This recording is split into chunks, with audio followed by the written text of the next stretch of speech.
You reached someone who already knew your story, Nora. He broke my ribs. Desperate, she sent a message asking for help, unaware she wasn't texting her friend, but the Mafia boss, the most dangerous man in the city. What she didn't know, he had been involved from the very beginning, and from that moment on, her life would never be the same. Welcome to my library. I'm Lena, and our story is just beginning.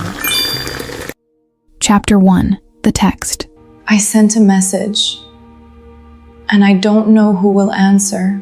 The pain is so deep, I can't tell where my body ends and the floor begins. I'm lying on the cold porcelain tile of the living room, and every attempt to breathe feels like someone's driving a blade between my ribs. Not just any blade, but something rusted, slow, designed to hurt more. Tyler left. Of course he left. He always leaves after. He slams the door so hard the pictures on the wall shake, and I'm left here, bleeding on the inside, wondering how I got to this point in my life. 25 years old, and I'm on the floor of my own apartment, unable to move, with the taste of blood in my mouth and the sound of my ragged breathing echoing in the silence. I need help. That's the only thing clear in my head right now. I need Jade, my best friend, the only person who knows how bad this has been, even though I never admit out loud just how bad. She's always telling me to leave Tyler. But it's complicated when you start to believe that maybe you deserve this. Maybe it's your fault. Maybe if you were better, prettier, quieter, he wouldn't need to do this. My phone is a few inches from my hand. I can see the cracked screen reflecting the dim light from the lamp. Every movement is a negotiation with pain. I stretch my fingers, and my body screams in protest. The pain shoots from my right side, so sharp my vision darkens at the edges. I breathe, or try to. It's more of a broken gasp than anything functional. My fingers touch the corner of the device and I pull it close with agonizing slowness. When I finally manage to unlock it, my hands are shaking so badly I almost drop it. Jade. I need Jade. I open my messages and type with trembling fingers. Every letter is a monumental effort. He broke my ribs. I can't breathe.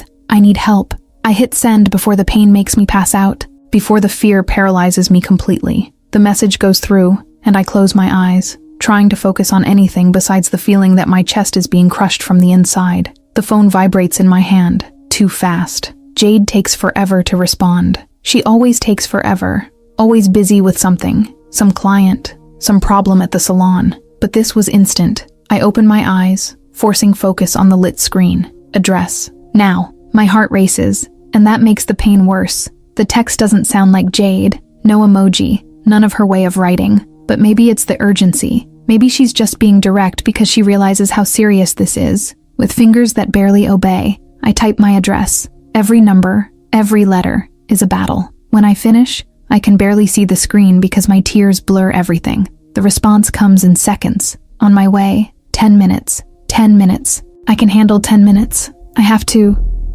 I close my eyes again, trying to count the seconds. But the pain makes me lose track of everything. I don't know if 2 minutes or 20 have passed when I hear the sound. Heavy footsteps in the hallway. Fast. Determined. Then my apartment door explodes. There's no other word for it. It simply explodes inward, the lock giving way with a violent crack. And suddenly there's a man in my living room. Tall, broad shoulders filling the doorframe, and even through the fog of pain I can feel the energy he brings. Something dangerous, something intense, something that makes the air heavier. He sees me on the floor and freezes for a fraction of a second. Nora? My name in his mouth is a shock. It's not Jade's voice. Definitely not Jade. It's a male voice. Deep, loaded with something that sounds like horror and fury mixed together. And it's familiar. Terribly familiar. Even after 7 years without hearing it. My eyes widen as he crouches beside me, and I finally manage to focus on his face. Sharp jawline, dark eyes that used to look at me with an intensity that made me forget my own name. Black hair slightly disheveled as if he'd run here. Kieran Vale. No, it can't be. Kieran. My voice comes out broken, barely more than a hoarse whisper. Why are you? Don't talk. He's already examining me. Hands firm but surprisingly gentle, touching my face, my neck, sliding to my side where the pain is worst. When his fingers brush the area of the broken ribs, I can't hold back the moan of pain. Don't move, Nora. Just don't move. He picks me up like I weigh nothing, and the change in position makes my vision darken. I fight not to pass out, because none of this makes sense. Kieran Vale is here. The man who disappeared from my life 7 years ago without a word, without an explanation, leaving only a universe-sized hole in my chest. And now he's carrying me out of my apartment, as if he'd never left. Kieran, I try again, but he cuts me off with a look so fierce the words die in my throat. Later. You'll explain everything to me later. Right now, I need to get you to a hospital. He places me in the backseat of a car that looks like it costs more than everything I own in life. The interior smells like expensive leather and something that's purely him, a fragrance my memory kept even when I tried to forget. The car takes off before I even fully process what's happening. Who did this? His voice is low now, too controlled, and that's somehow scarier than if he were yelling. He looks at me in the rearview mirror, and the intensity of those dark eyes hits me like a punch. Nora, who did this to you? The tears come before I can stop them. They're not just from the physical pain, they're for everything. For the humiliation, for the fear, for being here, broken, being saved by the only man who managed to break me in a completely different way. Tyler, I whisper, and the word comes out loaded with so much shame I want to disappear. The silence that follows is deafening. Kieran says nothing, but I see his hands grip the steering wheel so hard his knuckles turn white. His jaw clenches. Once, twice, and something in the car changes. The temperature seems to drop 10 degrees. Tyler, he repeats, and it's not a question. It's a death sentence. You know him? I ask, confused by the reaction, by the way he said the name as if he already knew exactly who he is. I know him. The answer is short, clipped, final. He doesn't elaborate, and I don't have the energy to insist. The hospital is private, the kind of place where they don't ask inconvenient questions. Kieran carries me inside, and within minutes I'm on a gurney with doctors around me. Someone gives me something for the pain, and finally, the agony begins to fade to something more bearable. When I wake up, I don't know how much time has passed. The room is private, silent except for the soft beep of some monitor. My body hurts, but it's a different pain now, muffled by medication. I can breathe without feeling like I'm going to die, and Kieran is here, sitting in the chair beside the bed, elbows resting on his knees, head down, as if he's praying or planning a murder, maybe both. When he realizes I'm awake, he lifts his head, and the expression on his face steals the air I just got back. There's fury there, pure, distilled fury, the kind that could burn cities, but there's something else too, something that looks dangerously like fear, like guilt, like an emotional intensity I haven't seen in him for 7 years. 3 broken ribs, he says, voice low and controlled, severe contusions, internal cut that nearly punctured your lung. Each word is pronounced with deadly precision. He did this. Tyler did this to you. It's not a question, but I nod anyway, unable to look away from him. How long? 6 months, I whisper. It started 6 months ago. Today was worse. Something breaks in his expression, just for a second, but I see it. I see the mask of control crack, revealing something raw and violent underneath. You're not going back there, he says, and it's not a suggestion. Never again. You hear me, Nora. Never again. I should argue. I should ask what right he has to show up after 7 years and start giving orders in my life. But I'm too tired, too hurt, and a part of me, that part that never really got over Kieran Vale, just wants to let him protect me, even knowing he's dangerous in a completely different way from Tyler. How are you on the other end of that message? I finally managed to ask. I tried to send it to Jade. His eyes meet mine, and there are so many layers of emotion there I can't process them all. You saved my number, he says softly. 7 years ago. It's still in your phone. You deleted the name, but the number stayed. My heart skips a beat. And Tyler, he continues, each word measured, works for me. He doesn't know I'm the boss, but now I know exactly who he is. The way he says it makes my blood freeze and boil at the same time. There's an implicit promise in those words, a promise of violence, of revenge, of something irreversible, and I should be scared. I should be horrified, but all I can feel is a treacherous, intense relief. What are you going to do? I whisper. Kieran leans forward, taking my hand with a gentleness that contrasts completely with the storm in his eyes. His fingers intertwine with mine, and it's as if the last 7 years disappeared, as if we were still those people, before he left, before everything fell apart. I'm going to make sure, he says quietly, voice loaded with absolute determination, that he never touches you again, that he never comes near you again, that he regrets every second he spent in your presence. And then he squeezes my hand and finishes. And then, Nora Bennett, you're going to tell me exactly how we got here.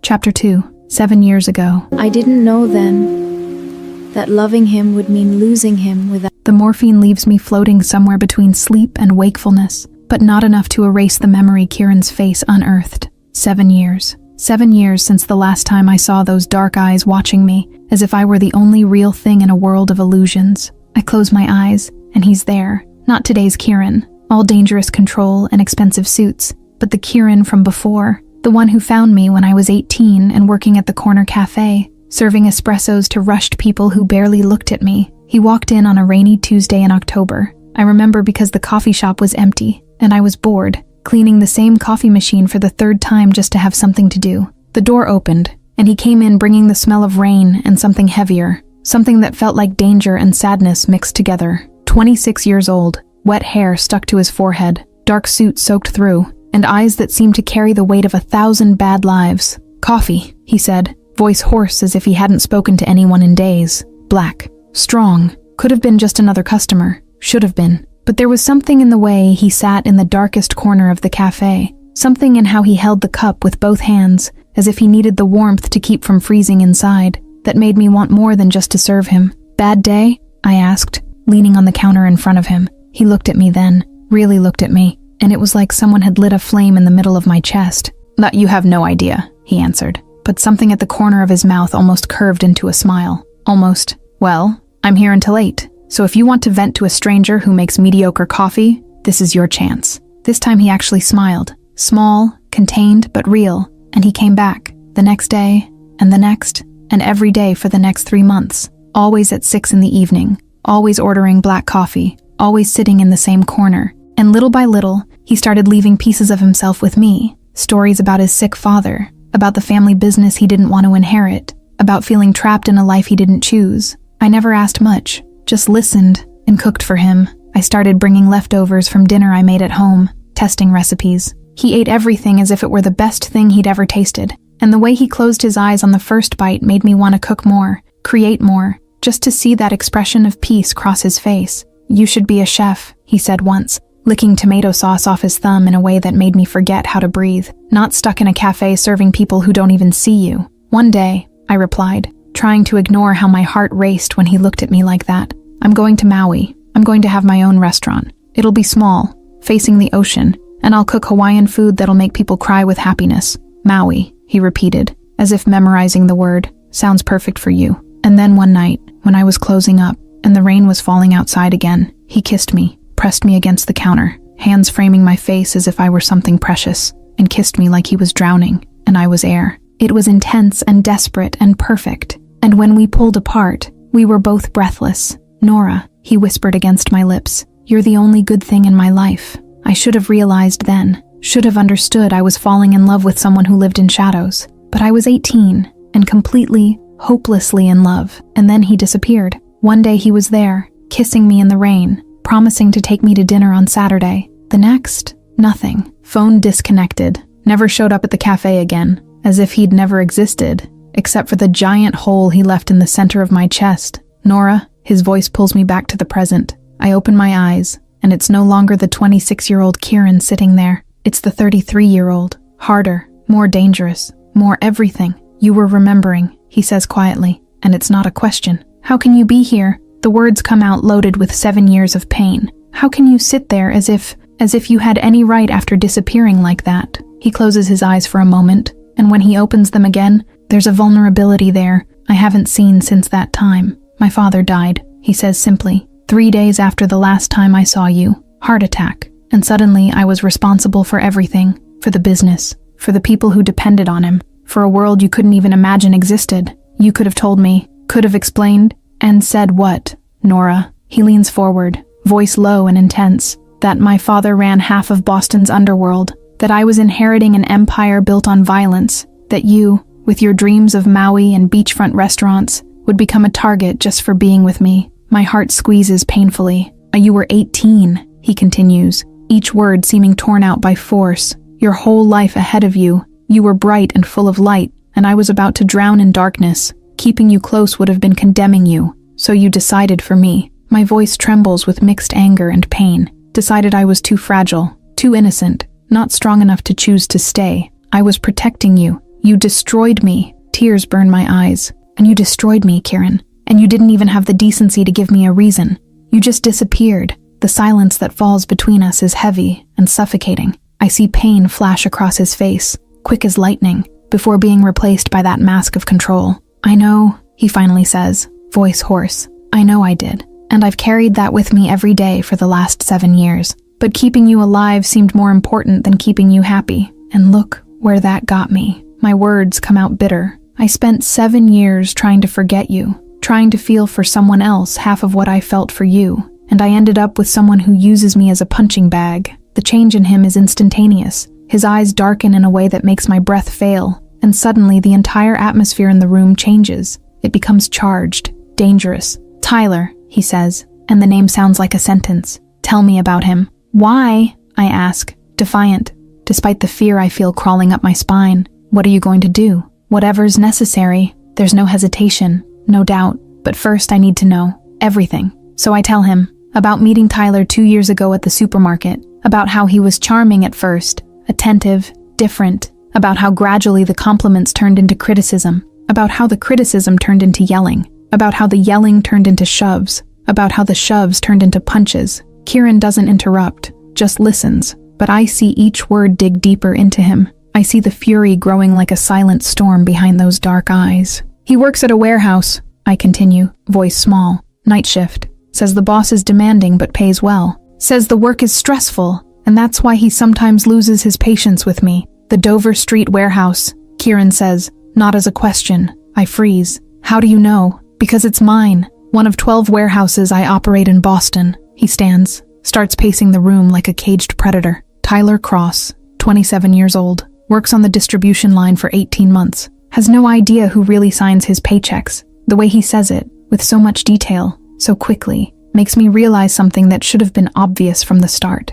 You already knew. My voice is a shocked whisper. You already investigated him. Of course I investigated. He stops pacing, stares at me with an intensity that leaves me breathless. The moment you said his name, I made 2 calls. I know where he lives. I know how much is in his bank account. I know the relationship with you started 2 years ago and the abuse 6 months ago. I know he has 3 citations for disorderly conduct and 1 assault charge that was dropped. I know everything. Nora, it should scare me. The efficiency with which he gathered information. The power implicit in getting all this in a few hours. But all I feel is a strange mixture of relief and something hotter, more dangerous. And what are you going to do with that information? He returns to the chair, sits, takes my hand with a gentleness that completely contradicts the violence I see promised in his eyes. I'm going to make sure you never have to be afraid again. His fingers trace soft patterns on mine, and it's so familiar it hurts. I'm going to give you protection, a safe place, everything you need. And Tyler, he'll pay. Simple, final, terrifying.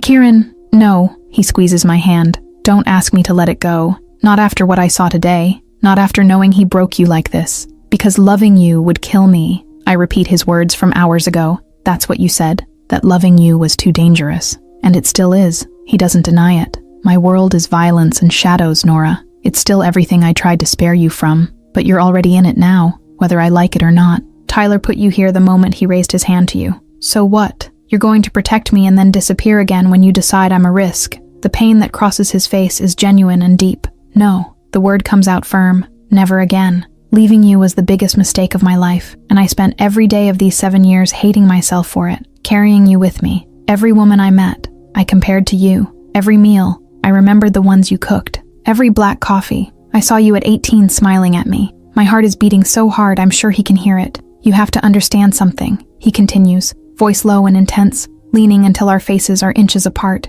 I never stopped loving you, never stopped wanting you. I just learned to live with the pain because I thought it was the price of your safety. But now that I've found you again like this, broken by someone who should have protected you, I can't pretend anymore that staying away is the right answer. Tears stream down my face before I can stop them. It's 7 years of hurt and love and anger and longing all coming out at once. You hurt me so much, I whisper. I know, and I'm going to spend the rest of my life making up for it. If you'll let me, I should send him away. Should say it's too late. The damage is done. I can't trust him again. But when I look in his eyes, I see the same pain reflected. I see the 26-year-old boy who fell in love with me while his world was falling apart. I see the 33-year-old man who broke down my door just because I thought I was texting my best friend. I'm scared, I finally admit. Of me, of everything. Of you disappearing again. Of Tyler coming back. Of being so broken I don't know how to trust anyone anymore. Kieran releases my hand, only to caress my face. with a tenderness that undoes me. Then don't trust yet, but let me protect you. Let me make sure you're safe. Let me show you that this time, I'm not going anywhere. And God help me. But I nod. I nod because I'm tired of being afraid, tired of being alone, tired of pretending I don't feel anything when I look at him. Okay, I whisper. He closes his eyes as if he'd just won a war, presses his forehead to mine for a moment so intimate it feels more dangerous than any kiss. You won't regret this, he promises against my skin. I promise. Nora, you'll never regret me again. I just hope it's true. Chapter 3. Under his protection. Safety feels strange when it comes from someone this dangerous. 3 days in the hospital and they finally release me. My ribs still hurt with every breath, but it's a manageable pain now. Medicated, bearable. What's not bearable is the idea of going back to that apartment, to the walls that watched Tyler break me, to the floor where I bled waiting for help that came from the most unlikely place. You're not going back there. Kieran says this while signing my discharge papers, voice firm and leaving no room for argument. He's standing beside the bed, dark gray suit that smells like luxury, and there's something in the way he occupies space that makes the entire room seem smaller. My things are there, I try to argue, but it's weak, and we both know it, already taken care of. He doesn't even look at me as he says it, busy on his phone. Team went this morning, clothes, personal items, everything, being moved to my house right now. You can't just, I can. Now he looks, and the intensity of those dark eyes makes me swallow the words. And I will. You're staying with me until it's safe, Nora. Non-negotiable. I should argue. Should insist on my independence. Say I can take care of myself. But the broken ribs tell a different story. And the truth is, I'm too terrified to go back to that place alone. So I just nod, and something in his face relaxes, as if he'd been prepared for a battle he didn't have to fight. His car is as intimidating as he is. Black, silent, luxurious in a way that makes my stomach turn. It doesn't belong in my world. Kieran helps me in with a gentleness that completely contradicts the hardness emanating from him, and when his fingers brush my arm, I feel that familiar spark, that heat that never really died, just lay dormant under layers of hurt. The house is in Beacon Hill. Of course it is. 3-story brownstone, classic facade, the kind of place that screams old money and established power. But it's when I walk inside that my world stops. It's beautiful. Not ostentatious, but elegant. Dark wood floors, furniture that looks carefully chosen, art on the walls worth more than my life. But what completely steals my breath is when he leads me to the kitchen. It's enormous. Central marble island, state-of-the-art appliances, more prep space than I knew existed in residences, perfect lighting falling from skylights in the ceiling, clean counters waiting to be used, copper pots hanging from hooks above the professional 6-burner stove. It's the kitchen of my dreams. Oh my God, the words escape without permission, and my hands cover my mouth as I absorb every detail. The wine cellar, the double oven, the incredibly large refrigerator. You can use it as much as you want. Kieran's voice comes from behind me, low and soft, and when I turn, he's leaning against the doorframe watching me with an expression I can't fully decipher. There's warmth there, satisfaction, something deeper that makes my heart race. Kieran, this is yours. He pushes off the doorframe, walks until he's too close, and even with broken ribs I can feel the magnetism between us. While you're here, everything that's mine is yours, especially this. He gestures to the kitchen, because I remember you talking about having space to create, about fresh ingredients and testing recipes, about cooking until your hands hurt because you loved every second. Tears burn in my eyes, that he remembers, that after 7 years he still knows this about me. I don't cook much anymore, I admit quietly. Tyler said it was a waste of time, that I should focus on working more hours at the diner instead of wasting money on expensive ingredients to make food nobody would eat. The change in Kieran is instantaneous.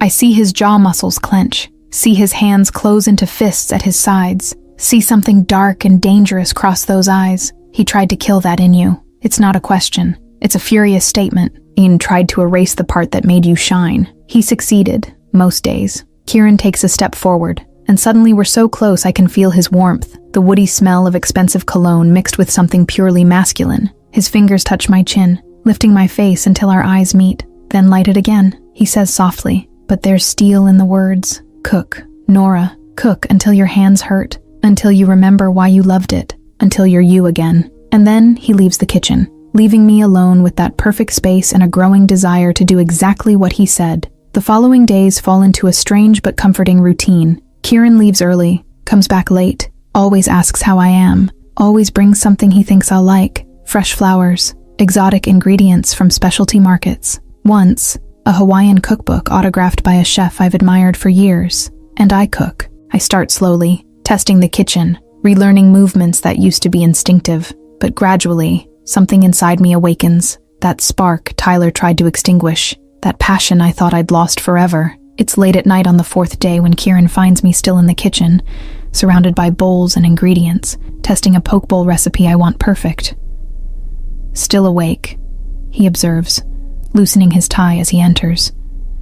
There's a fatigue in his eyes that wasn't there before, and I wonder what kind of day he had, what kind of things he did. I don't ask. Part of me doesn't want to know. Couldn't sleep, I say, adding more soy sauce to the marinade, so I decided to do something productive. He approaches the island, eyes examining my work. Hawaiian, testing recipes. For when I finally go to Maui, why did you never go? The question comes soft, curious, but I see the intensity behind it. He really wants to know. I stop stirring, hands freezing over the bowl. Tyler said it was a fantasy, that I should be more realistic, focus on achievable goals. Said Maui was for rich people, beautiful people, and I wasn't either. The words come out bitter, loaded with all the hurt I held onto. Said I wouldn't look good in a bikini anyway. So what was the point? The silence that follows is heavy and dangerous. When I finally look at Kieran, what I see scares and excites me at the same time. There's a fury in him so intense the air seems to vibrate, but it's controlled, contained, like a bomb waiting for the right moment to explode. He destroyed you on the inside too,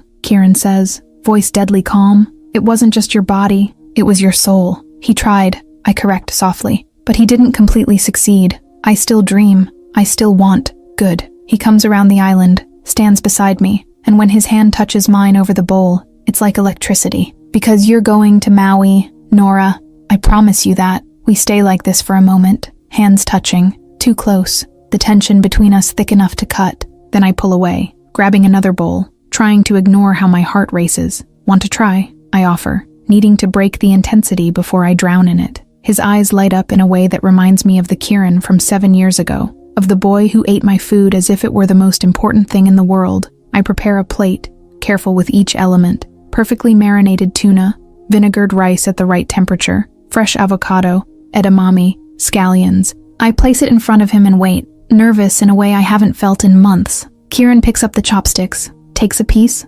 closes his eyes as he tastes it, and the expression that crosses his face completely disarms me. It's peace, it's pleasure, it's something close to ecstasy. I missed this, he says when he opens his eyes, voice hoarse. The food, you. The correction comes firm and absolute. It was always you, Nora. The food was just an excuse to stay close, to have pieces of you I could keep. My heart is beating so hard I can barely breathe. Kieran, my phone rings, cutting through the moment. It vibrates on the counter where I left it, screen lighting up with a notification. I'm going to ignore it, but Kieran is already looking, and the change in him is instantaneous and terrifying. Don't answer, he says, voice transformed into something icy. But I've already seen the name on the screen, Tyler. With trembling hands, I pick up the phone. There are 3 messages, then 2 more. He found out where I am. Thought you could hide from me. You're mine, Nora, mine. Doesn't matter who you're with. I'm coming for you, and I'll kill whoever thinks they can protect you. You're going to pay for this. The phone is ripped from my hand before I can fully process the threats. Kieran reads, and what I see on his face terrifies me. It's not anger. It's something colder, more calculated, more deadly. Stay here, he orders, already grabbing the jacket he'd taken off. What are you going to do? Handle this. He's moving away, steps determined, but I stop him with my voice. Kieran, please don't. He comes back, fast, grabs my face with both hands and kisses me. It's brief, intense, loaded with promise and possessiveness, and something that feels a lot like desperation. Trust me, he whispers against my lips. Just this once. Trust that I'll protect you the right way. And then he's gone, leaving me alone in the kitchen with half-finished food and fear growing in my chest. Because I know that when Kieran comes back, Tyler Cross will have learned exactly what happens when you touch what's his. And a part of me, that dark part Tyler created with every punch, every cruel word, every piece of me he broke, is happy about it. Chapter 4. Confrontation. Every secret has a price, and tonight, someone is paying it. I spend the next 3 hours pacing through Kieran's house like a caged animal. Every passing minute is torture, Every second without news from him increases the fear growing in my chest like a living, suffocating thing. What is he doing? Where's Tyler? What happens when a man like Kieran Vale, with all that contained power and silent fury, meets the man who broke me? I try not to think, try to focus on anything. I clean the kitchen 3 times, reorganize ingredients that don't need reorganizing, make coffee I won't drink, but nothing works. Nothing removes from my mind the image of Kieran leaving here with that deadly expression on his face, that intense kiss that felt like both a promise and a goodbye.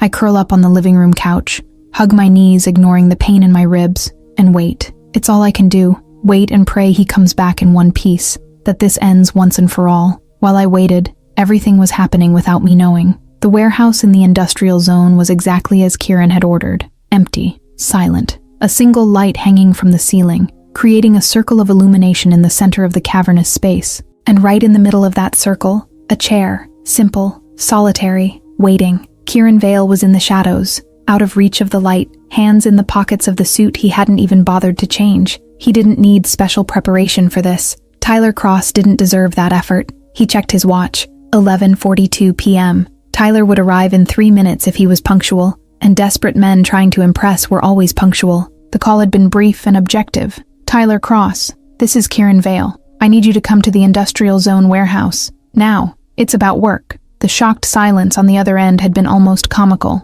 The boss never called low-level employees directly. Tyler probably thought he was finally being recognized, promoted, validated.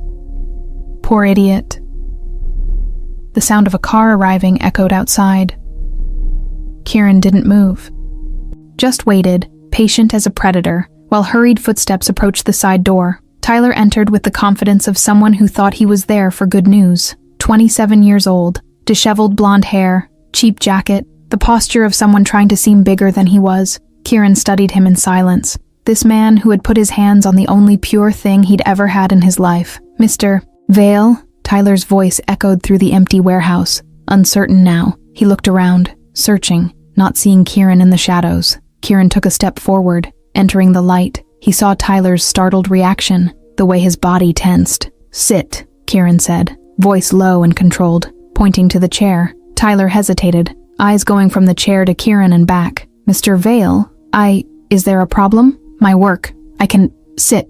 This time it wasn't a request. Tyler obeyed, nervous movements, and Kieran saw when reality started to hit, saw when Tyler realized this wasn't about a promotion, wasn't about normal work, wasn't anything good. Kieran approached slowly, calculated, letting each step echo through the empty space. He stopped right in front of Tyler, too close, invading personal space on purpose, dominance established without needing words.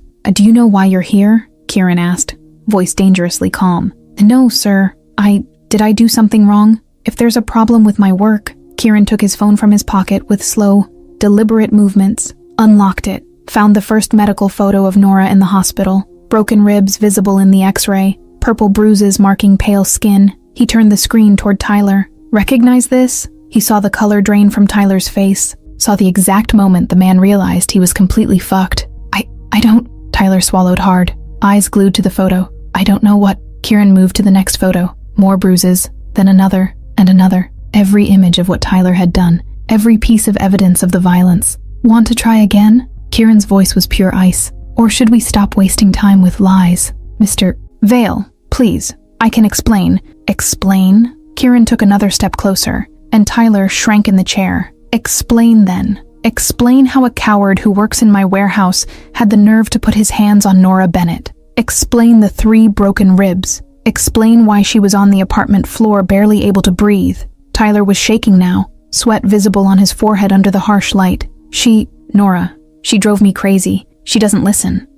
Kieran's hand moved so fast Tyler didn't even see it. Suddenly there were fingers gripping his throat, not squeezing hard enough to suffocate, but enough to make it absolutely clear who had the power here. No, Kieran said, voice low and deadly. You don't finish that sentence. You don't put the blame on her. You don't try to justify. Because nothing, absolutely nothing, justifies what you did. He released Tyler's throat with a shove, making the chair rock dangerously. Tyler coughed, one hand going to his neck, eyes wide with pure fear. Kieran grabbed his phone again. This time he opened the messages, the ones Tyler had sent hours ago, full of threats and sick possessiveness. You're mine, Nora. Mine. Kieran read aloud, each word distilling contempt. I'm coming for you, and I'll kill whoever thinks they can protect you. He raised his eyes to Tyler. Those are your words, aren't they? Tyler opened and closed his mouth, no sound coming out. Answer, Kieran ordered. Yes, but I was angry. I didn't think. You didn't think. Kieran let out a humorless laugh. You didn't think when you broke her ribs. Didn't think when you left her bleeding on the floor. Didn't think when you sent these messages. How convenient. He put the phone away, placed his hands in his pockets, casual posture that contrasted completely with the storm in his dark eyes. Let me ask you a question, Tyler. Do you know who Nora Bennett is? Really know? Confusion crossed Tyler's pale face. She's my girlfriend. Or was. Wrong. The word cut through the air like a blade. Kieran leaned in, hands braced on the chair arms, face inches from Tyler's. She's mine. Always has been. Always will be. And you, Tyler Cross, you touched what's mine. He saw understanding hit Tyler like a train, saw his eyes widen, mouth open in shock, entire body freeze. Yours, Tyler whispered, voice breaking. She never said. I didn't know she. And if you had known, Kieran interrupted him, voice cutting, would it have made a difference? Would it have stopped you from breaking her ribs? From making her beg for help on her living room floor? Silence. Tyler had no answer because they both knew the truth. It wouldn't have made a difference, Kieran answered for him, because you're an abusive coward who feels powerful hurting someone smaller than you. You hit women because you don't have the courage to face men. It's pathetic. Mr. Vale, please. Tyler was begging now, tears in his eyes. And I didn't know, never imagined. If I had known, I never would have. Lie. Kieran stepped back, started walking in circles around the chair like a shark. You would have done exactly the same thing. The only difference is now you're scared, not of having hurt her, but of having to pay for it. Tyler was crying openly now, tears streaming down his face, body trembling. All that false power, all that confidence he used to dominate Nora, had evaporated, because deep down he always knew he was weak. He just needed someone stronger to show him. Please, Tyler begged, voice broken. Please, Mr. Vale, I'm sorry. I'll never go near her again. I swear, You're right. Kieran stopped in front of him. You'll never go near her again. I'm going to give you a choice. One and final. Listen carefully because I won't repeat it. Tyler nodded frantically, red eyes glued to Kieran. Option 1. Kieran raised one finger. You disappear. Completely. You leave Boston in 24 hours. Never come back. Never try to make contact. Vanish from her life as if you never existed. I'll even be generous and give you $5,000 to start somewhere else. Pause. He let the option hang in the air. Option 2. He raised another finger, voice getting lower, more dangerous. You stay. Try to be smart. Try to go back to her. And I personally guarantee you'll never be found. Not a piece, not a memory. The silence that followed was absolute. Tyler was frozen, processing, understanding there was no negotiation, no middle ground, no escape. Which will it be? Kieran asked, patient. The first, Tyler said immediately, voice desperate. The first, please. I'll leave. I'll never look at her again. I promise, I swear. Good. Kieran pulled an envelope from the inside pocket of his suit, threw it in Tyler's lap. 5,000. Clean money. 24 hours. One of my men will escort you to the state border to make sure you don't change your mind along the way. Tyler grabbed the envelope with trembling hands, pressed it against his chest as if it were a lifeline. And then Tyler, Kieran said, voice returning to that deadly calm tone. If I find out you breathed in her direction, if you tried to call, text, show up anywhere she is, there won't be a second chance. There won't be a conversation. There will only be consequences. And I guarantee you'll wish you'd chosen option 2 when it was still quick. Tyler nodded frantically, still crying, pathetic and broken. Now get out of my sight, Kieran ordered, before I change my mind and choose for you. Tyler stood so fast the chair almost fell, stumbled over his own feet in his rush to leave. Envelope pressed against his chest. Kieran watched him flee through the warehouse, heard the car start outside, the sound of the engine fading into the night. He stood there for a long moment, in the silence, letting the adrenaline drop, letting control return completely. There was a part of him that wanted to have chosen option 2, a dark part that wanted to make Tyler pay with much more than exile. But Nora didn't need violent revenge. She needed peace, and he would give her that, even if it cost his own satisfaction. He grabbed his phone, sent a quick message. Confirm when he crosses the border. The response came in seconds. Confirmed, boss. Kieran allowed himself a small smile. Tyler Cross was out of Nora's life, permanently. When I finally hear the front door open, I jump from the couch so fast the pain in my ribs makes me stumble. I don't care. I just need to see that he's okay, that he came back, that it's over. Kieran walks in, and my heart almost stops. He's intact, not a hair out of place. The suit still perfect, the tie still in place. But there's something in his eyes, something dark and satisfied that tells me whatever happened, Tyler now knows exactly who he was dealing with. And what did you do? The words come out before I can stop them, loaded with mixed worry and fear and relief.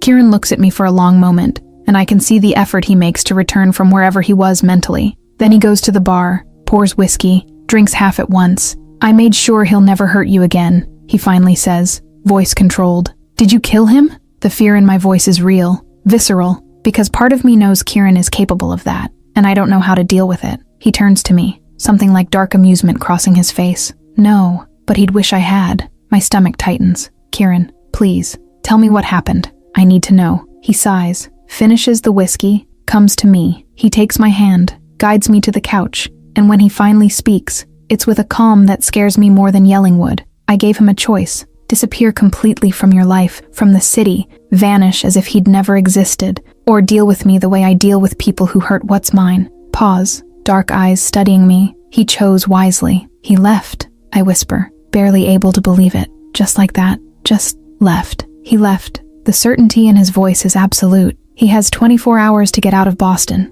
I gave him money to start somewhere else, and I made it very, very clear what happens if he comes back. I should feel relieved, should be happy it ended without real violence, without blood, but all I can feel is a huge confusion of emotions. Relief, yes, but also fear of the power Kieran has, of the way he can make someone abandon their entire life with a simple conversation. You're afraid of me, he says quietly, and it's not a question. No, I respond, and it's true. Not of you, but of what you represent, of the world you live in, of knowing you can do these things so easily. Kieran takes my face in both hands, forces me to look in his eyes. Everything I am, everything I can do, is yours, to protect you, to give you safety, to make sure no one ever hurts you again. Does that scare you? Yes, I admit, honest, because Tyler also said he was protecting me, that it was for my own good, and look where that got me. The pain that crosses his face is genuine. I'm not him, never will be. Tyler used force to diminish you. I use mine to elevate you, and then he kisses me, and it's like all the fear melts away. His hands on my face are gentle but firm, and when he pulls me closer, ignoring the broken ribs because we both need this, I can feel the promise in his touch. When we pull apart, I'm breathless and confused, and in love in a way that terrifies me. Tyler left, I say, testing the words, trying to believe. He really left. He did. Kieran presses his forehead to mine, and he's not coming back. I promise. I want to believe. God, how I want to believe. But a part of me, that part Tyler shaped with fear and pain, whispers that men like him always come back, that this isn't over, that the peace is temporary. But for now, in Kieran's arms, I let myself pretend I'm safe, that it's over, that I can finally breathe without fear, even knowing that deep down, the storm is just beginning. Chapter 5, Falling Again. I told myself I wouldn't fall again, but my heart didn't listen. 1 week turns into 2 into 3, and gradually, something strange happens. I start to feel safe. Tyler disappeared, really disappeared. Kieran receives daily updates confirming he's somewhere in Texas, working at a factory, living in a tiny apartment, alone and far from me. With each day that passes without a message, without a threat, without that constant fear in my stomach, I can breathe a little deeper, and living with Kieran becomes surprisingly natural. We fall into a routine we didn't plan, but that works perfectly. I wake up early, before him, and make coffee. Not the basic coffee I made at the diner, but the kind I learned he likes. Strong, no sugar, served in the porcelain cup he keeps in the highest cabinet. He comes down already dressed for the day, always impeccable in suits as beautiful as they are expensive, and the small smile that crosses his face when he sees the cup waiting warms me inside in a dangerous way. Good morning, he says, voice still hoarse with sleep, and he picks up the cup, brings it to his lips, closes his eyes on that first sip, and I watch, every morning, that moment of pure satisfaction, and I wonder how it's possible to feel so much for someone who also hurt me so much. The nights are mine. Kieran comes back late, always late, smelling of power and danger and something I don't want to name, but no matter how tired he is, he always comes straight to the kitchen, where he finds me creating, experimenting, becoming who I was before Tyler tried to erase that part of me. What is it today? He asks, loosening his tie, leaning on the center island while watching me work. Tuna poke with homemade ponzu sauce, I respond, cutting scallions with precision I was forgetting I had. I want to get the balance right between sweet and sour. He doesn't offer an opinion, just watches. And there's something in the way he observes me, with that intensity that makes my skin tingle, that makes me want to cook better, create more, shine under that dark gaze. When I serve, he tastes with the seriousness of a food critic, and I wait, nervous in a way I haven't felt in years. His approval matters too much. Perfect, he finally says, and the word is simple but loaded with so much pride I feel my chest tighten. And Nora, this is absolutely perfect. And so we go. Mornings with coffee, nights with food, and in between, conversations that get deeper, more intimate, more dangerous. It's on a Sunday afternoon, when Kieran is surprisingly home, that everything changes. Teach me, he says suddenly, entering the kitchen where I'm preparing fresh pasta. Teach you what? To cook. He rolls up the sleeves of his white shirt, revealing forearms I shouldn't find so attractive. I want to learn. I can't hold back the laugh. You, cook. Kieran, you probably have a personal chef somewhere. Had, he corrects, coming to stand beside me. I let him go when you arrived. Your food is the only food I want. The way he says it, casual but intense, makes me lose the rhythm of my hands in the dough. Okay, I agree, trying to ignore how my heart races with him so close. Let's start with something simple. Tomato sauce. It's a disaster. An adorable, frustrating, completely charming disaster. Kieran, who commands a criminal empire with an iron fist, can't chop an onion without almost cutting his own finger. He burns the garlic twice, puts in so much salt the sauce is inedible. And I laugh. I really laugh. For the first time in years. I laugh until my ribs hurt, until tears stream down my face, until Kieran is laughing too. That deep, genuine sound that makes me want to keep the moment forever. I'm terrible at this, he admits, looking at the disaster in the pan with something like personal offense. It's awful. I agree, still laughing, but it was the cutest attempt I've ever seen. He looks at me then, and something in the air changes. It gets heavier, more charged. His smile fades, replaced by that intensity that leaves me breathless. You're laughing, he says softly. When was the last time you laughed like that? The question hits me like a punch. When was it? I can't remember. Not with Tyler. Definitely not with Tyler. Maybe years ago. Maybe never like this. So free. So genuine. I don't know, I whisper, the laughter dying in my throat. He took that from you too. It's not a question. Kieran knows. Sees everything Tyler tried to destroy in me. Took your light, your joy. Made you forget what it's like to be happy. The tears come different now. Not from laughter. From pain. From recognition. From realizing how much I lost. How much I let be stolen from me. He made me believe I was nothing, I admit, voice breaking. That I was lucky he wanted to stay with me. That I should be grateful someone would put up with me. You're everything. Kieran's words come out firm, absolute, and he turns my body to face him completely. Listen carefully, Nora. You're everything. You're talented and beautiful and strong and deserve the whole world at your feet. Tyler was a coward who needed to diminish you to feel big. But you're a giant. Always have been. I want to believe. I want so badly to believe his words. But there's a voice in my head, planted by months of abuse, that whispers I'm not enough, that I don't deserve this, that I'll ruin everything. You left me, I say suddenly, and I didn't plan to talk about this now, but it's coming out anyway. 7 years ago, you left me and made me feel like I wasn't good enough for you to want to stay. The pain that crosses his face is visceral and deep. Worst mistake of my life, he says, hands going to my face, forcing me to look in his dark eyes. Worst mistake I ever made. I thought I was protecting you, but I only hurt you, and I carry that guilt every day. Every single one of these 7 years. How do I know you won't do it again? The question comes out small, vulnerable. How do I know that when things get hard, when your dangerous world seems like too much, you won't decide again that it's better to leave me? Because I learned, he responds, forehead touching mine. I learned that losing you hurts more than any danger. I learned that living without you is just existing.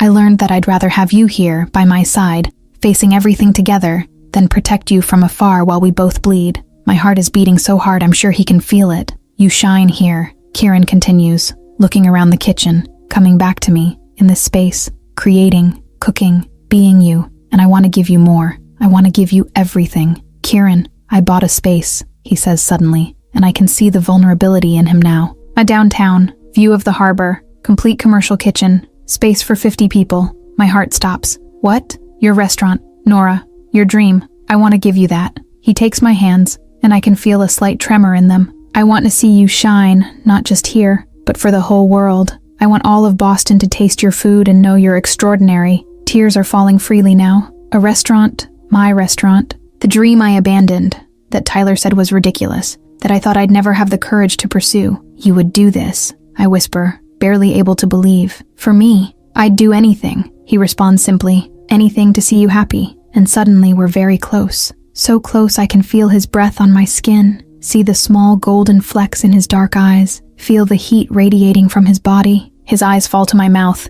and I see the struggle in him, desire and restraint fighting. I want him to kiss me. I want it so badly it hurts. But when he leans in, when his lips are millimeters from mine, fear wins. I pull back. I'm still afraid, I admit, voice breaking, of you leaving again, of all this disappearing, of waking up one day and you having decided it's better to protect me from afar. Kieran closes his eyes for a moment, breathes deep, and when he opens them again, there's a determination there that disarms me. Never again, he promises, hands still framing my face. Never again am I going anywhere. Never again will I leave you. Even if I have to spend every day of the rest of my life proving it, I will. You hear me, Nora? Never again. And I can see he believes it. I can see the sincerity, the promise, the commitment in his eyes. I just hope I'm strong enough to believe it too.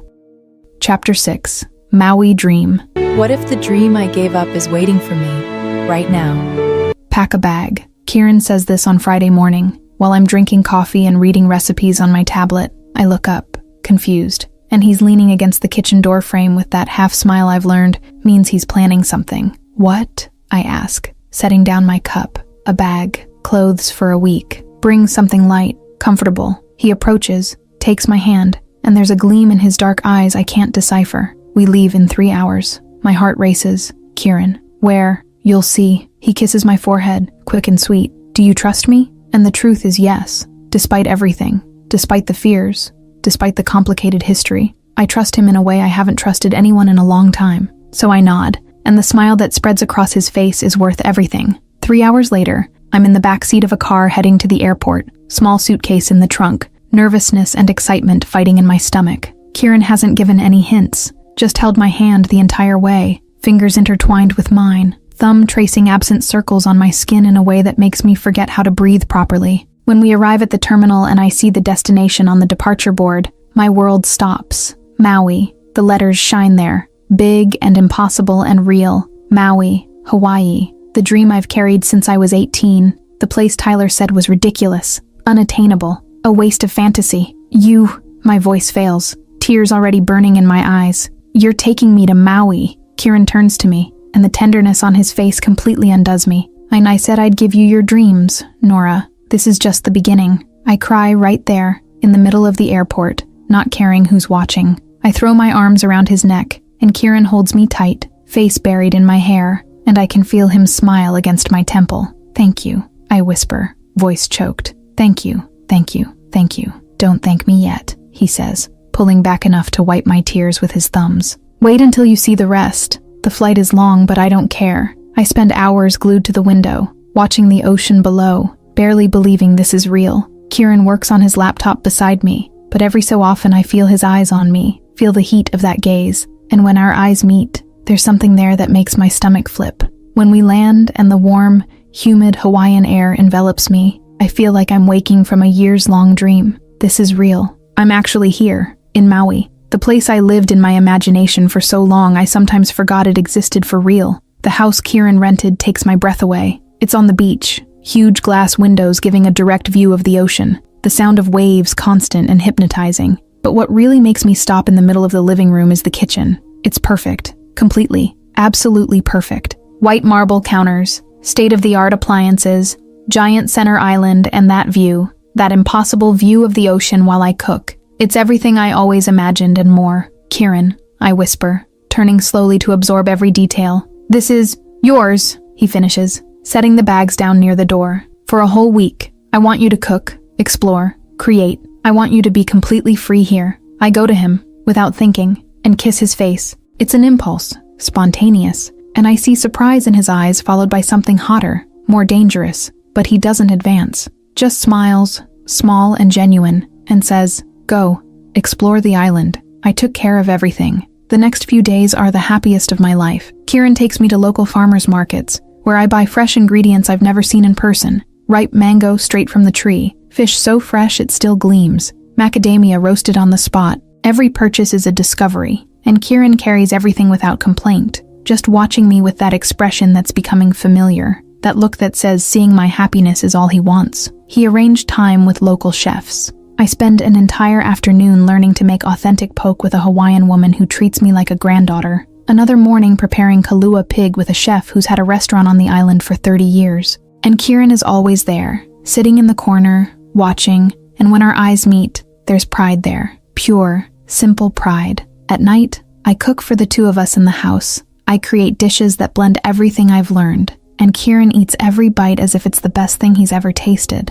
And maybe it's the setting, maybe it's the freedom, maybe it's just being here with him. But for the first time in years, I feel like I'm really myself, complete, whole, not broken. It's on the fourth night that everything changes. We're on the beach, barefoot in the sand, still warm from the day, ocean water lapping at our ankles. The sunset paints everything orange and pink and gold, and it's so beautiful it hurts. Kieran is beside me, hands in his pockets, looking at the horizon, and there's a peace in him I've never seen before, as if here, away from everything he carries, he can finally just breathe. And thank you, I say suddenly, turning to him, for this, for everything, for giving me this dream. He looks at me, and the way the sunlight hitting his face makes him look younger, softer, steals my breath. You deserve the world, Nora, he says softly. I'm just giving you pieces. And something inside me breaks, or maybe fixes itself. I don't know. I just know that suddenly I'm moving, hands going to his face, pulling him down, and I'm kissing Kieran Vale like my life depends on it. He freezes for half a second, surprised, and then he's kissing me back. His hands go to my waist, pull me closer, and the kiss is everything. It's 7 years of longing. It's every night I dreamed of him. It's forgiveness and promise and passion all mixed into something so intense my knees go weak. When we pull apart, we're both breathless, foreheads touching, and I can feel his heart beating as fast as mine. I never stopped, I confess, words coming out in an urgent whisper. Never stopped loving you, Kieran. I tried. God, how I tried. But you were always here. I place his hand over my heart. Always. His eyes shine with something that looks like unshed tears. I carried you with me every day of these 7 years, he says, voice hoarse with emotion. Every woman I met, I compared to you. Every coffee, every meal, every quiet moment, you were there, always you. I kiss him again, and this time there's no hesitation. His hands move up my back, press me against him, and I can feel every tense muscle, every hard line of his body against mine. It's intoxicating and terrifying and perfect. Stay with me, he whispers against my lips. Not just now, forever. Stay with me, Nora. Yes, I respond without hesitating, because it's the easiest thing I've ever said. Yes, yes, yes. He picks me up like I weigh nothing. I laugh against his neck, happy and free and completely in love, and he carries me across the sand, back to the house while the sun finishes setting behind us. That night is just ours. He loves me with a tenderness that makes me cry, with a passion that makes me forget my own name, with a reverence that makes me feel precious in a way I've never felt before. And when we finally fall asleep, intertwined under white sheets with the sound of the ocean outside, I feel like I've finally come home,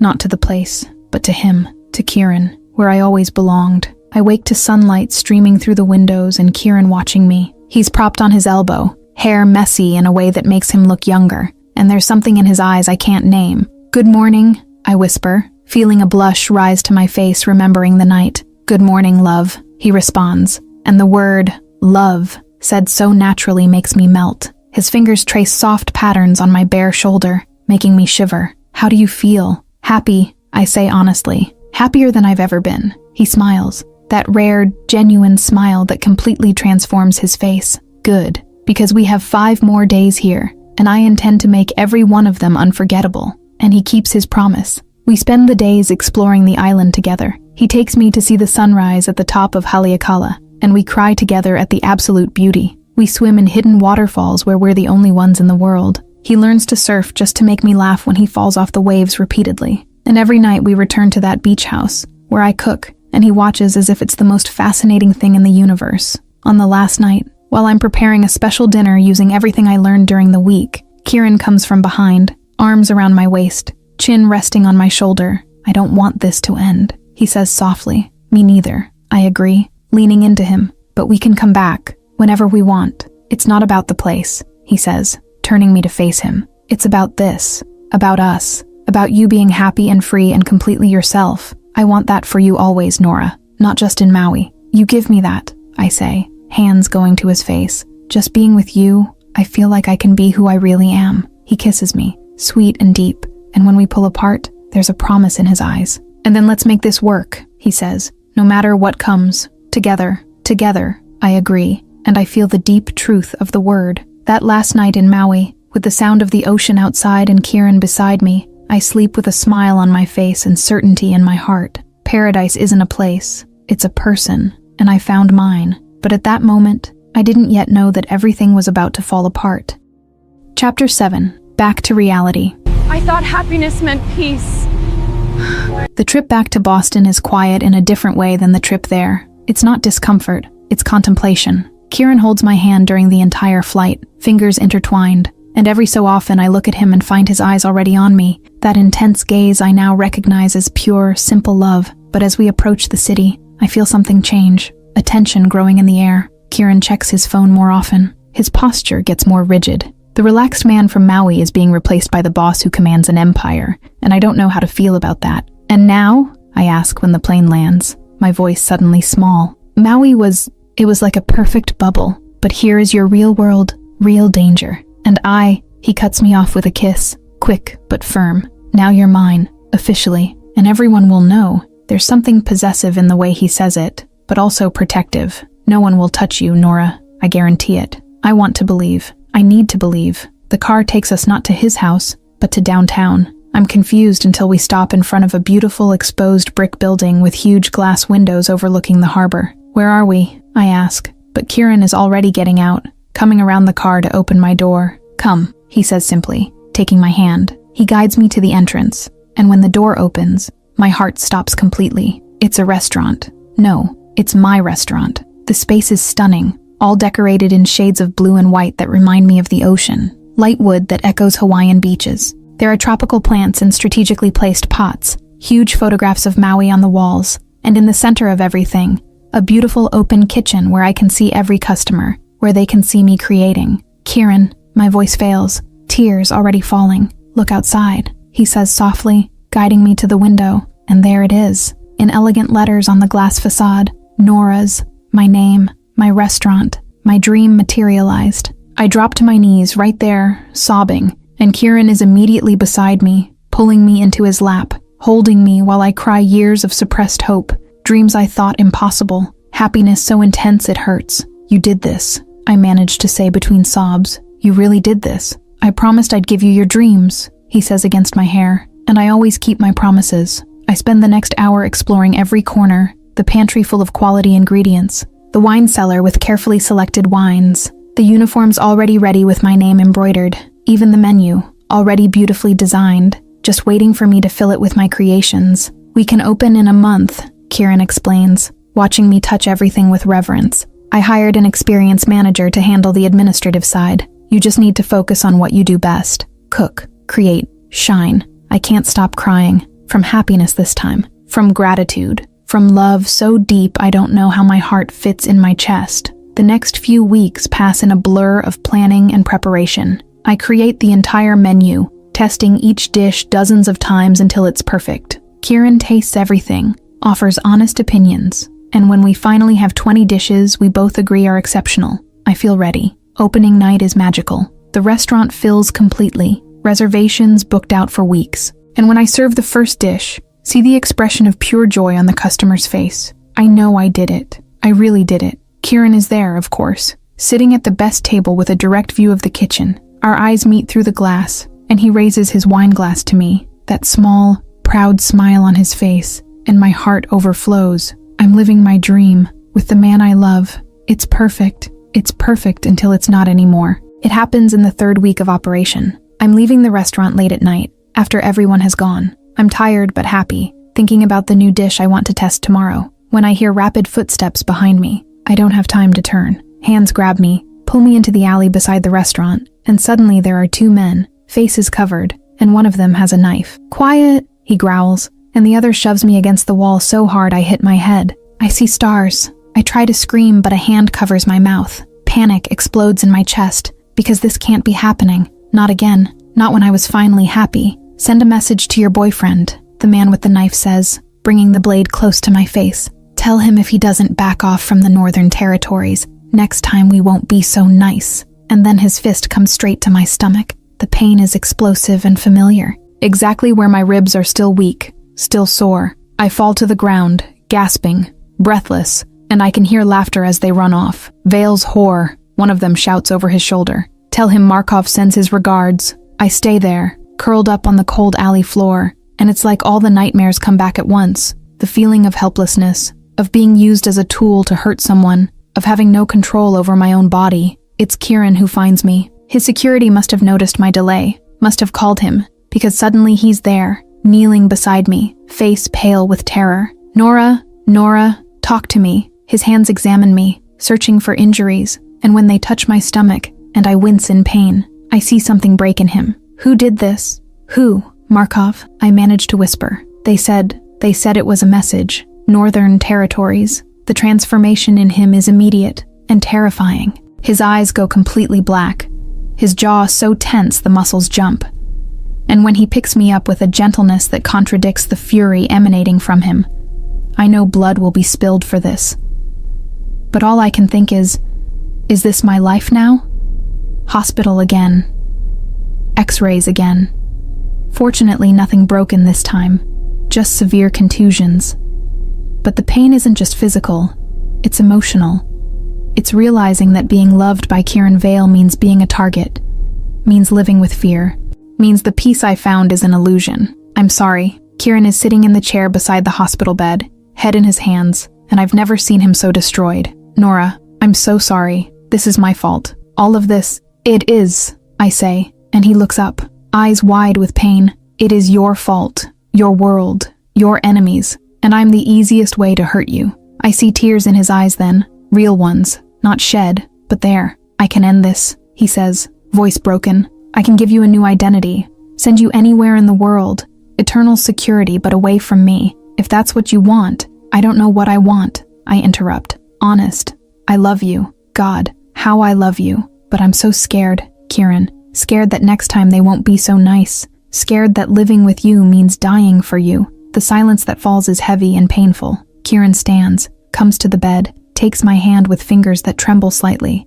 "Then choose," he says, each word seeming torn from inside him. "Because I won't decide for you again. I won't take away your choice. If you want to go, I'll let you go. I'll protect you from afar. I'll give you the life you deserve even if it kills me to do it. But if you stay, I promise I'll use every drop of power I have to make sure this never happens again. That you're safe. That we can have our life together." I look at him, at the man I love, the man who saved me and brought me back to life, and also the man whose world almost destroyed me again. And I don't know. I simply don't know if love is worth the danger, if happiness is worth the constant fear. "I need time," I finally whisper, "to think, to decide if I can live like this." The pain on his face is like a stab to my heart, but he nods, kisses my forehead with trembling lips, and says, "As much time as you need, I'll be waiting." And when he leaves the room, leaving me alone with my thoughts and my fear, I cry. I cry because I finally had everything, and now I don't know if I can keep it.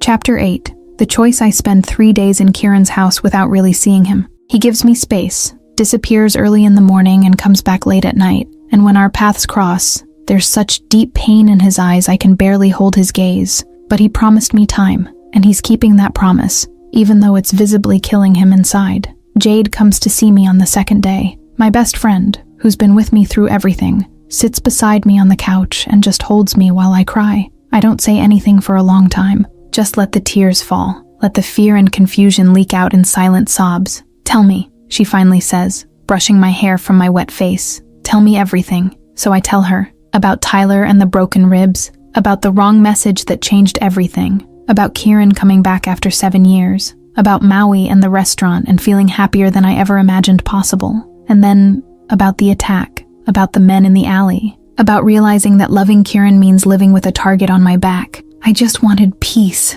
I whisper when I finish, voice broken and tired. That's all I ever wanted, just peace. A simple life where I can cook and be happy and not be afraid all the time. But with Tyler, I was afraid of him. And now with Kieran, I'm afraid of his world. When do I get to just live without fear? Jade is silent for a moment, processing. Then she asks the only thing that matters. Are you happy with him? With Kieran? The answer comes without hesitation. Happier than I've ever been in my entire life. And without him, the pain that crosses my chest at that question is physical and sharp. Empty. Incomplete. Like half of me is missing. Jade takes my hand, squeezes hard. Then you already know the answer, Nora. You're just scared to admit it. But what if it happens again? What if next time is worse? What if you spend the rest of your life asking, what if? She interrupts me, voice firm but gentle. Look, I won't lie and say his world isn't dangerous. Clearly it is. But that man loves you in a way I've never seen anyone love another person.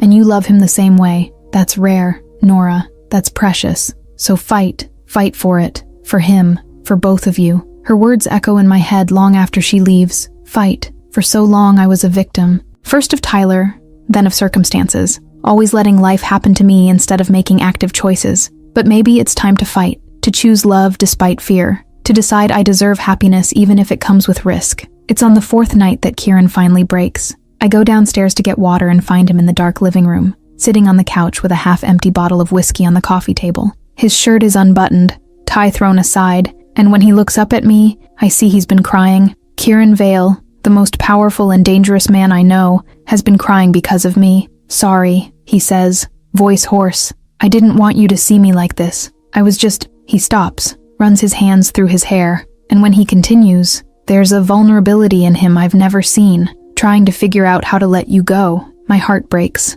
Kieran, because that's what I need to do, right? He stands, starts pacing, energy too restless to stay still. I love you too much to be selfish again, to trap you in a world that only hurts you. So I arranged everything. New identity, house in Maui, permanent, in your name, bank account that will support you for the rest of your life, discreet but constant security. You can have the life you always dreamed of, just without me. Tears stream down my face. You would do that. Let me go. I'd do anything for you. He stops in front of me, takes my face with hands that tremble slightly. Even lose you again if it's what keeps you safe and happy. Because your well-being matters more than my happiness. It always will. And it's in this moment I know with absolute certainty what I want, what I need. I don't want Maui without you, I say, voice firm despite the tears. I don't want safety without you. I don't want any of this perfect life you're offering if you're not in it. He closes his eyes, pain crossing his face. Nora, my world is dangerous. I know. I place my hands over his, still on my face. I know that. And yes, I'm scared, terrified, actually. But you know what I'm more afraid of? Living without you. Spending every day wondering where you are, if you're okay, if you still think about me. That would kill me more than any danger. You don't know what you're saying. Yes, I do. My voice gets stronger now, more determined. I spent 4 days thinking, 4 days weighing my love for you against my fear of your world. And you know what I realized? I've already faced the worst. I've already lived in a relationship where I was constantly hurt, where I was afraid every day. But that fear was because of who I loved. This fear, it's despite who I love. And that makes all the difference. Kieran is looking at me like he's seeing the sun for the first time, like he can't believe what he's hearing. Tyler made me small, I continue, needing him to understand completely, diminished me, used my fear to control me. But you make me big, you lift me up, you use your power to protect me, not to dominate me. And yes, your world has dangers,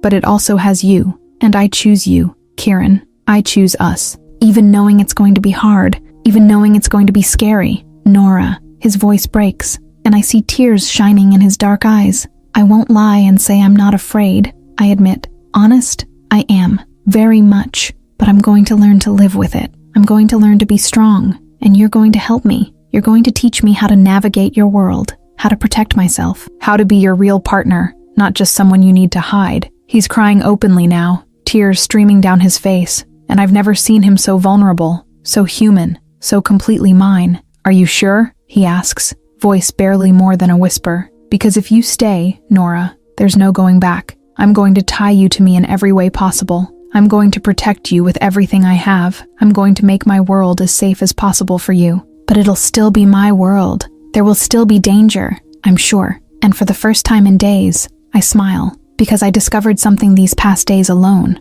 I discovered that the peace I always wanted doesn't come from the absence of danger. It comes from being with the right person. And you're the right person, Kieran. You always have been. He kisses me then, and it's desperate and relieved and full of promises. His hands pull me closer, as if trying to fuse me into him, and I return it with the same intensity, pouring every emotion from these last days into the kiss. When we pull apart, we're both breathless and crying and laughing at the same time. It won't be easy, he warns, forehead touching mine. I'm going to have to make changes, ensure more security, deal with Markov once and for all. It'll take time. We have time, I say simply. We have the rest of our lives. He smiles, that rare, genuine smile that completely transforms his face. The rest of our lives, he repeats, as if savoring the words. I like how that sounds. Me too. That night, lying in his arms, listening to his strong heartbeat against my ear, I feel peace, not because the danger disappeared, not because everything is resolved,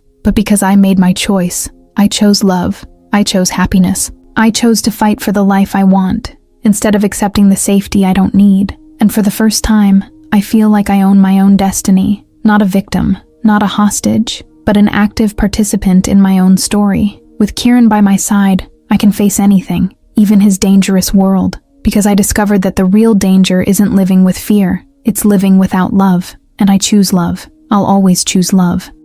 Chapter 9. War and Wedding.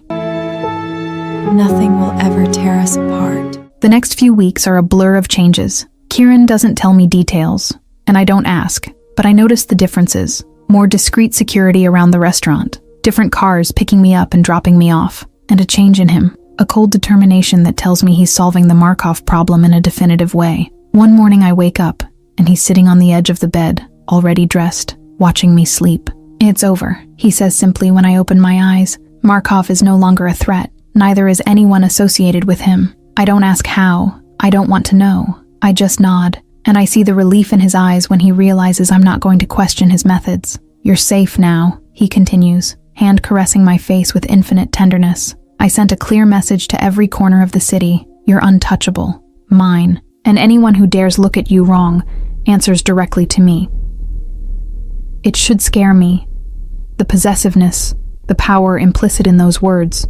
But all I feel is security, protection, fierce love that knows no limits.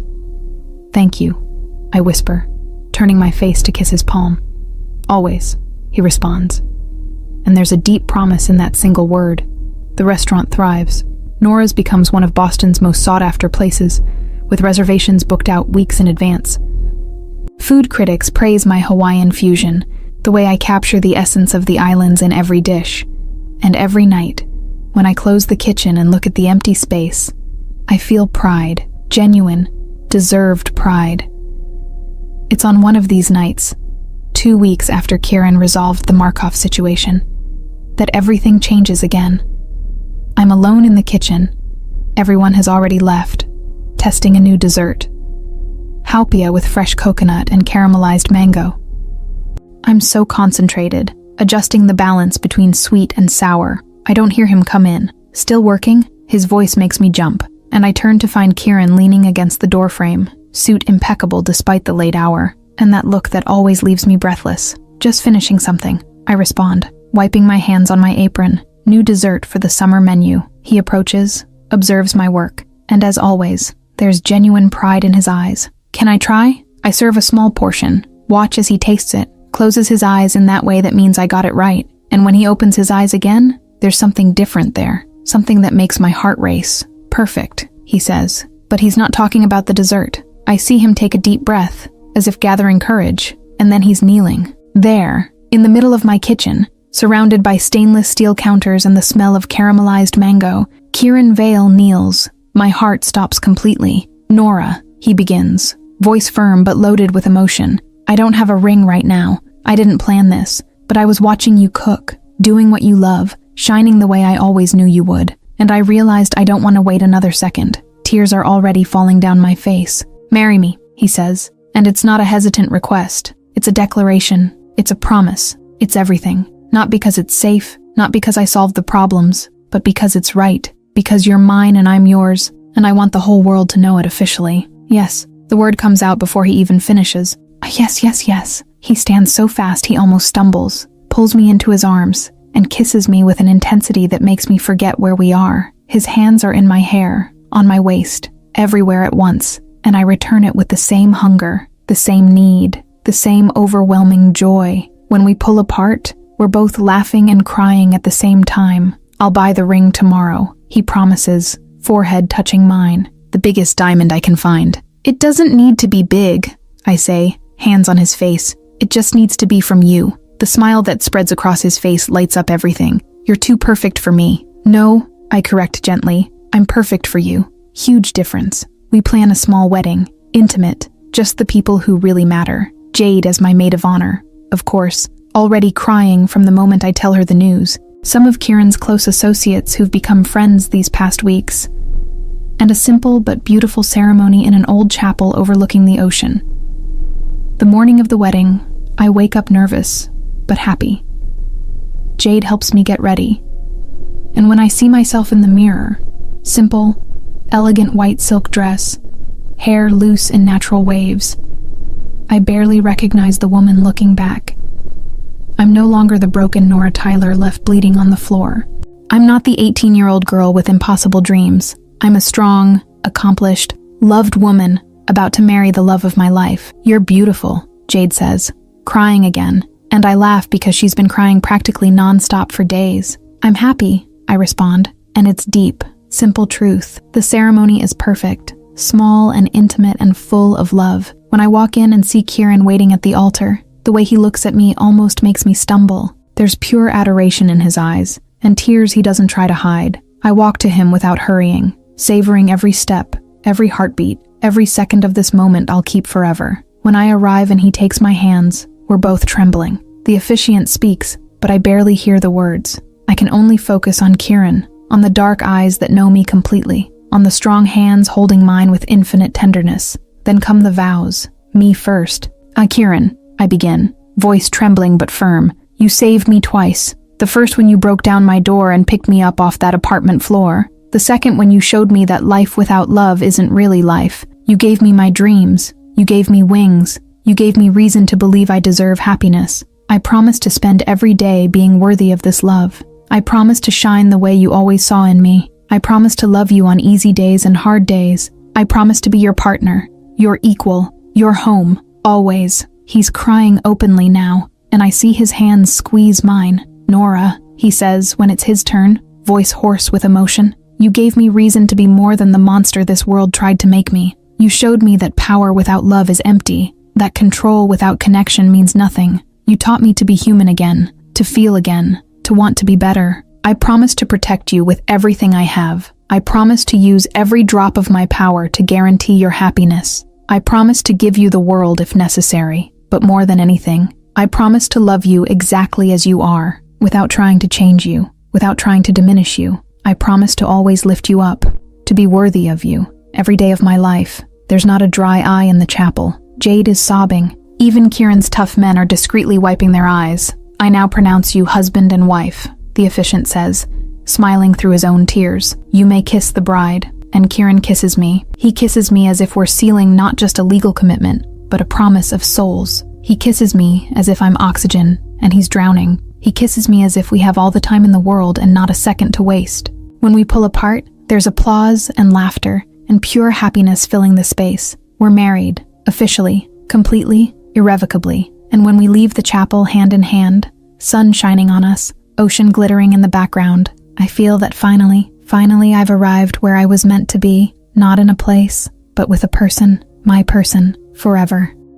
Chapter 10, Happily Ever After. Sometimes the wrong message leads you exactly where you belong. 1 year later, I wake to the sound of the ocean and the familiar sensation of big, warm hands wrapped around my round belly. Kieran is behind me, body pressed to mine, and even sleeping his hands protect our baby. 7 months pregnant, and I still catch myself looking at my belly with wonder. A life growing inside me, created by love. Good morning, Kieran's hoarse voice murmurs against my neck, and I feel him smile when the baby kicks exactly where his hand is. Good morning to you too, little one, I laugh, turning carefully in his arms. We're in Maui again, our second annual trip. Every year we return to where everything really began between us. Happy, he asks, as he always asks, fingers tracing soft patterns on my face. More than I dreamed, I respond, and it never stops being true. This year has been magical. Nora's received a Michelin star 3 months ago, and I cried so much with joy, Kieran got worried about the baby. The restaurant is constantly packed. Critics call me a culinary genius. But that's not the best part. The best part is coming home every night and finding Kieran waiting. It's cooking together on weekends. Him still disastrous but trying. It's planning the baby's room and dreaming about the future. It's waking up every day beside the man I love and knowing he's never going anywhere. Want to go to the beach, he suggests, kissing my forehead. I nod, and he helps me up, laughing when I complain about how big I'm getting. You're beautiful, he insists, hands on my belly, absolutely radiant. We walk along the beach hand in hand, warm water lapping at our feet, golden morning sun over everything. Kieran wears only shorts, and I observe the tattoos decorating his chest. My favorite is the new one, over his heart. My name in delicate script with our wedding date underneath. What are you thinking about? He asks. About how we got here, I respond honestly. About all the turns life took. The wrong message that changed everything. Kieran stops, turns me to face him. It wasn't wrong, he says softly. It was exactly right. The universe knew you needed me as much as I needed you. You believe in fate now? I believe in us. He places his hands on my belly, and the baby kicks again. I believe some people are made to be together, and we're those people. Nora, we always have been. Tears fill my eyes. I love you so much. I love you more. He kisses me, sweet and deep. I've loved you since you were 18, serving coffee and smiling like I was the only person in the world. We stand there embracing on the beach, belly between us, and I think about everything I survived to get here. The abuse, the pain, the fear, the broken ribs and broken heart. Every piece of darkness I had to cross to find this light, and it was worth it. Every difficult second was worth having this moment, this life, this love. Are we going to be good parents? I ask suddenly. We're going to be great, Kieran responds without hesitation, because we're going to teach our child about true love, about respect, about strength and kindness, and about Hawaiian cooking, I add, laughing. Definitely about Hawaiian cooking, he agrees, smiling. When we return to the house, I stop on the porch to look at the ocean. Kieran is beside me, arm around my shoulders, and I feel a peace so deep, it almost undoes me. This is my life now, not perfect, because perfection doesn't exist. There are still challenges, but there's love, real, deep love, the kind that heals and transforms. I think about the restaurant waiting in Boston, about the kitchen that's mine, about dreams that became reality, about Jade visiting every week, already planning to be the most present aunt in the world, about the small family we're building. What are you thinking about now? Kieran asks, kissing my hair. That sometimes the wrong message is exactly the right message. He laughs. That deep sound I've learned to love so much. Best mistake you ever made. Best mistake I ever made. I agree, leaning into him. I look at the ocean, hand on my belly where our baby moves, and I know this is the deep truth of my life. Sometimes you need to break completely to rebuild yourself stronger. Sometimes you need to cross through darkness to find the light. And sometimes, just sometimes, sending a message to the wrong number takes you exactly where you always belonged. Home. What if a cry for help was heard by the wrong person, but the only one capable of changing everything? This story is an invitation to awakening. Yes, it speaks about domestic violence, but also about everything that hurts in silence. About the abuse we accept, the pain we normalize, the inner voices that wound us every single day. Sometimes, the aggressor isn't outside. Sometimes, it's ourselves. Salvation didn't come as an isolated miracle, but as a response to an open heart. She wanted to change, she was ready, and the outside world was only the final push. Because when the decision is born within, God finds space to act, always sending signs, people, and paths. It's up to us to recognize them. I wrote this story hoping it wouldn't just be heard, but felt. That it would encourage those who listen to break cycles, to choose their own lives, to leave places, physical or emotional, that are no longer safe. That it would remind us that love doesn't hurt, care doesn't wound, and asking for help is never weakness. May this story be a reminder. When we choose ourselves, rescue begins. Pay attention to the signs. Until the next story, darling.